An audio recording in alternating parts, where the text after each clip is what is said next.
In cooperation with the United States government, the Owens, Illinois Glass Company, developers of Duraglass containers, present another program with America's favorite home front news hawk and afternoon dropper-inner, Don Pryor, your popular tenor, Phil Regan, and David Brookman and his orchestra.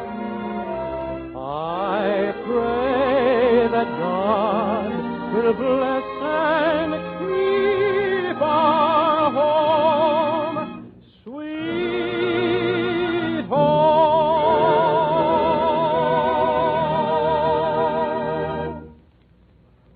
You know, there's an enemy in your kitchen. Open air.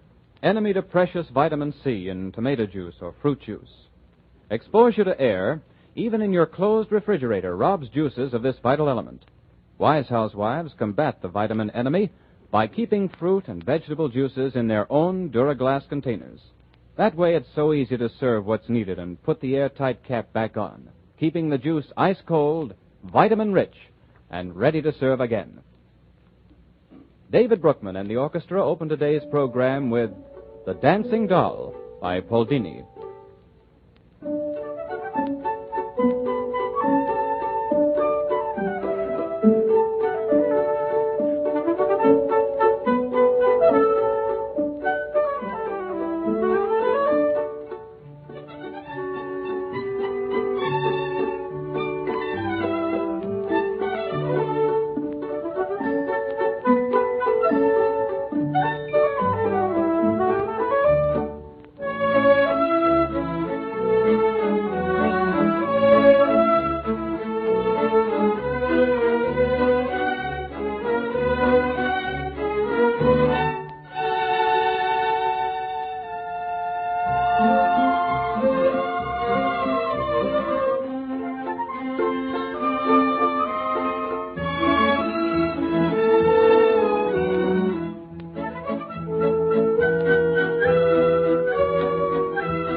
And now our popular 20th Century Fox star, Phil Regan, sings a brand new tune. I've had that feeling before. I've had that feeling before, but never like this. Love had me reeling before, but never like this.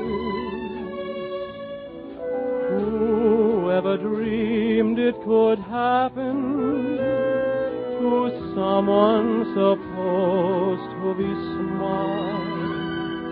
I must have really been napping to let you walk off with my heart. My dreams, and I've had quite a few, were never like this. This is too good to be true, but so was that kiss.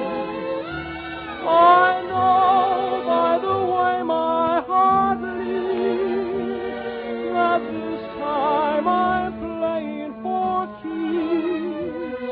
Yes, I've had that feeling before,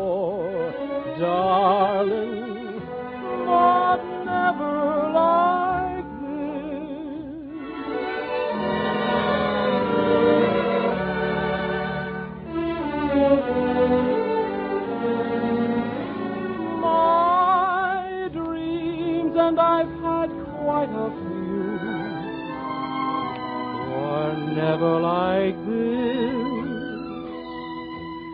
This is too good to be true, but so was that kiss. I know by the way my heart beats that this time I'm playing for keeps. I've had that feeling before, darling,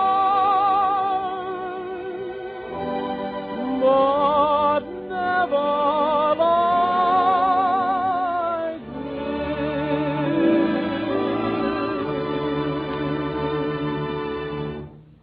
Next, we hear from our home front reporter, Don Pryor, with today's late news. Thank you, Hugh Conover, and good afternoon. The big news today is Italy's declaration of war against her former Axis partner, Germany. It was announced shortly before noon in a joint statement by President Roosevelt, Prime Minister Churchill, and Joseph Stalin of the Soviet Union. So from now on, Italy will fight at the side of England, Russia, and the United States, but not as a full-fledged ally. She will have the status of a co-belligerent, but the terms of the armistice signed on September 8th still hold. Meanwhile, the Allied armies in Italy are pushing forward again. The British 8th has advanced in the Termoli area on the Adriatic and pushed westward in the direction of Rome. And on the westward side, the American 5th Army has put the harbor of Naples in commission again and has been bombarding the Germans across the Volturno River. In Russia, Berlin reports a new, powerful Soviet drive north of Kiev, and there's one report that the Germans are evacuating Gomel. There have been no important changes in the Pacific, but the Japanese claim that they have bombed Madras on the east coast of India and Ceylon at the southern tip. Reports from Switzerland say that Patriot troops have occupied part of the Croat capital of Zagreb. And in the House of Commons today, Prime Minister Churchill warned that the worst fighting of the war lies ahead. In Washington this morning, Secretary Ickes announced the return of the nation's coal mines to their owners. He took over 3,300 mines, you remember, during the summer to end the deadlock between the operators and John L. Lewis, chief of the United Mine Workers Union. During the last few weeks, he returned about half of the mines to their owners, and the rest were handed back today. Already, however, some miners have gone out on strike. 5 mines are idle today in Alabama, and the miners explain that it's a protest against the return of the mines to private operators.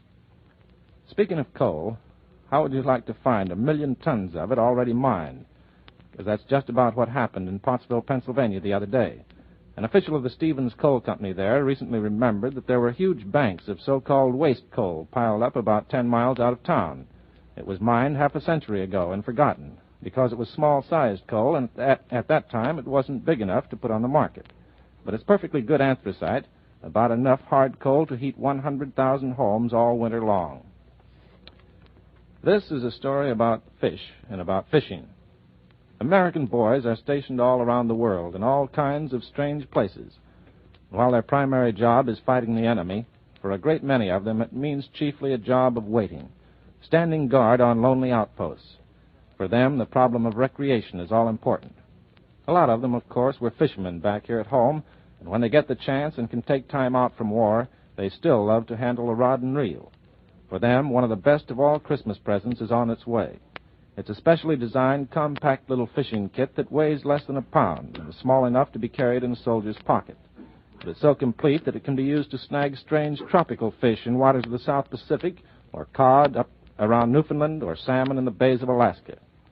It was designed by Michael Lerner, chairman of the Tackle Committee of the International Game Fish Association, Philip Wiley, the writer, and Julian Crandall, the sportsman. The first shipment of a total of 20,000 of these little fishing kits were presented to the Red Cross the other day by Mr. Lerner and are now on their way overseas. This first batch of 1,000 kits went to the West Coast to be shipped from there to Alaska and the Aleutians. The rest will be distributed all around the globe. And speaking of fish, we're all in for a great big national fish fry, if the government and the fishing industry have anything to say about it, and apparently they have. You're going to get more fish than you've ever had before in your life. And before the year is over, you'll probably be eating fish you never even knew existed and liking them. Before the war, millions and millions of pounds of fish were thrown away every year, just because it didn't happen to be haddock or cod or mackerel or one of the few other fish that the American public had become accustomed to. But when the meat shortage came along, things began to change. Somebody discovered mussels, and pretty soon they're going to appear on the market. Harold Ickes took up the campaign and issued a bulletin in praise of shark steaks. Said Mr. Ickes, 2 million pounds can be added to the nation's food supply this year from shark alone, instead of being tossed back into the sea after the liver has been extracted for oil. Some people laughed at that, but now the demand for shark meat has grown to such proportions along the eastern seaboard that fishermen can't fill their orders. Restaurant managers and food distributors are so enthusiastic that their orders have already outrun the supply for the immediate future. Shark, you know, is white meat, a lot like swordfish in texture and like haddock in flavor. And shark isn't alone. There's the silver hake, the monkfish, the skate, and many more you probably have never heard of. All of them used to be thrown away, and now they're on their way to your dinner table.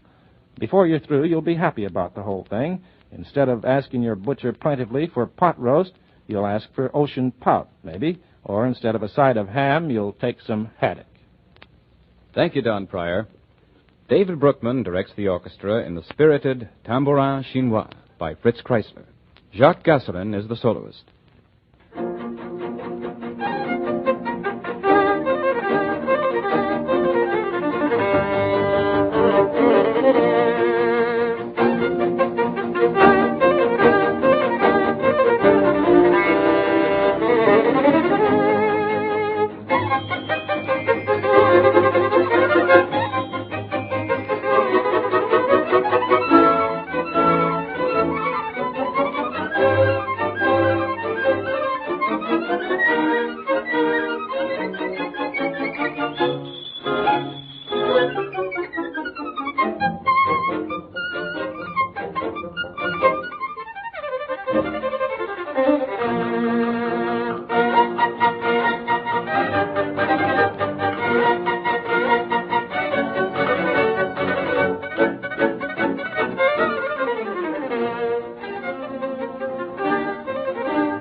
Now back again to Don Pryor for news of importance on the home front. Back on the subject of fuel, the Office of War Information issued a warning to motorists this morning that they can expect poorer gasoline and less of it. The reason is that a large share of the fuel produced in the East, Southeast, and Midwest must be shipped abroad in 1944 and 1945.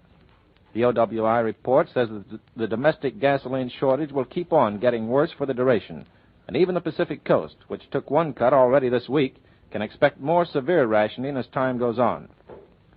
War Ration Book 4 will be distributed between Monday, October 18th and Saturday, October 30th, according to an announcement by the Office of Price Administration. The exact date in each local community will be decided by your local War Price and Rationing Board, so be sure to watch for the announcement. You'll have to register again to get the new book, too. And when the time comes, go to the place designated by your local board and take along the number 3 ration books for your whole family. Incidentally, applications for renewal of gasoline rations must be made before October 21st. That's a reminder from the Office of Price Administration. And one other reminder. Friday is the deadline for getting your Christmas packages off to soldiers and sailors overseas. If you need help in putting your packages together, call the nearest USO clubhouse. A lot of these clubhouses have volunteers on hand who are busier than a hive of bees right now helping mothers do just that. The other day there was a story on the wire that reminded me of several things. It was a story about a new Liberty ship that was being launched down in Houston, Texas. And they were naming the ship after a merchant seaman who had lost his life. That struck me as a fine idea, an appropriate gesture. It reminded me of a scheme they have out at the Lockheed Aircraft plant in Burbank, California.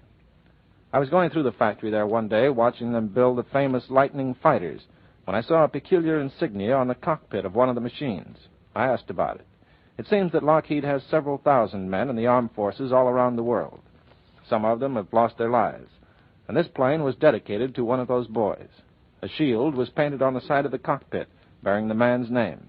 Alongside was a printed card recording his history, his years of service with the company, the date of his entry into the Army, and the time and place of his death. At the top of the shield was the Latin inscription, Resurgam, which means, I shall rise again. That, I thought, was a fitting tribute to a gallant man, and it also seems to have a salutary effect upon his fellow workmen in the plant. Then there's another story about a different kind of ship. I went out to the home of Andrew Jackson Higgins, the famous boat builder in New Orleans, one Sunday morning for an interview. Somehow we began talking about odd coincidences and strange stories that have come out of the war. So Mr. Higgins told me the story of the first tank ladder he built for the Navy. It was a rush order, and he had to get it out almost immediately, but there was no material available. So he put a crew of men to work, and they built the ship, a rugged 50-foot tank carrier, overnight, out of little pieces of scrap metal that they welded together. The next morning they put it on a flat car and shipped it east. Before it left, however, they burned a name in its side. They called it USS Patches. Mr. Higgins, of course, thought that Patches would merely serve a term as a trial ship. But instead, she's still going strong, and she's established a reputation that reaches clear around the world. Sometime after she finished her tests at Norfolk, Mr. Higgins received a letter from a Navy officer on the North Atlantic Patrol. Why, he asked, why in heaven's name did you manufacture a landing boat of every variety and thickness of metal? It just came in with the boys landing on Iceland, he said. Sometime later, another report came through that the Patches had been seen down the Caribbean. And just a few weeks ago, another Navy officer told Mr. Higgins this story. One of your boats out in the South Pacific, he said, has been in every landing down there. There's a regular legend about her. She's heavy and ugly as sin. She has too many sharp corners. But she gets there, and they all love her. They call her the Patches. You've heard about red tape, haven't you? Well, Sergeant Carmine DeSanto, stationed somewhere in the Pacific, telephoned his family here in New York on his 26th birthday. The censor gave him permission to speak to his father and his 2 sisters, specifically. When the sergeant's sister tried to get her 6-month-old daughter to gurgle for Uncle Carmine on the phone, the censor cut in quickly. Sorry, he said. Regulations, you know. This person is not listed. And how's this for good business? Out in La Jolla, California, near San Diego, a woman rented 8 rooms in her home. She rented her garage for living purposes. She built a new garage and rented that for living quarters. Then she pitched a tent in the yard and rented that. And she even set up a bed under a canopy in the backyard and rented that. The Office of Price Administration commended the woman and then ordered her to cut rents by 50%.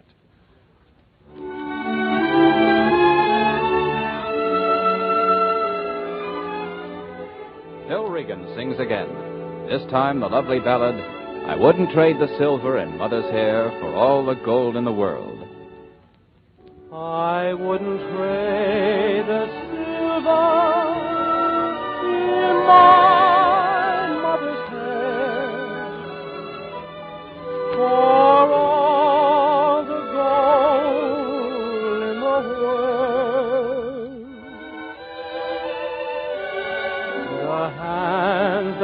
rocked my cradle through all my baby days, are treasures from the sky that money cannot buy. God gave us mothers and tried to be fair, but when He gave me mine, I got more than my share. I wouldn't trade the silver in my mother's hand for all the gold in the world.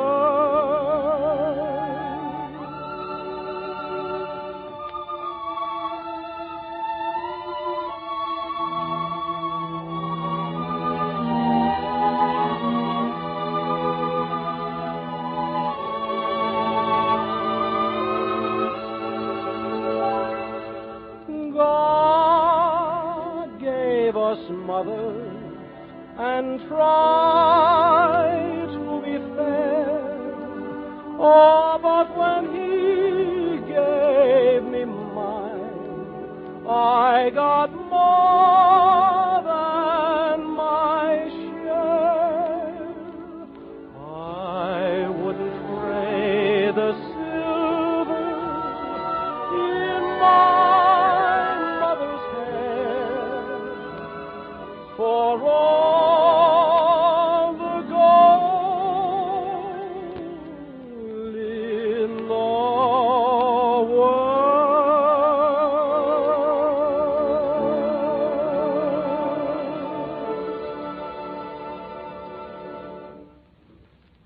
China, Russia, Britain, Greece. Once it was hard to decide which war relief to give to. There were so many. They needed help so desperately. Now, by making one donation to the National War Fund, your contribution is apportioned among 17 war-related agencies and many local agencies for home front aid. It sends food, medicine, clothing to our allies, supports the USO, takes food and comforts to men in prison camps, provides rest and recreation for merchant seamen. Don't close your heart. Even though it means doing without something yourself, give and give generously to the National War Fund through your United Community Campaign. Let your heart decide.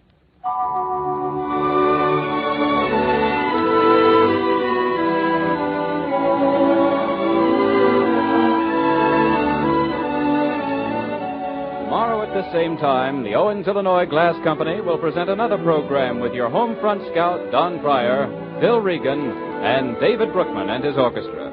Hugh Conover speaking. This is the Columbia Broadcasting System.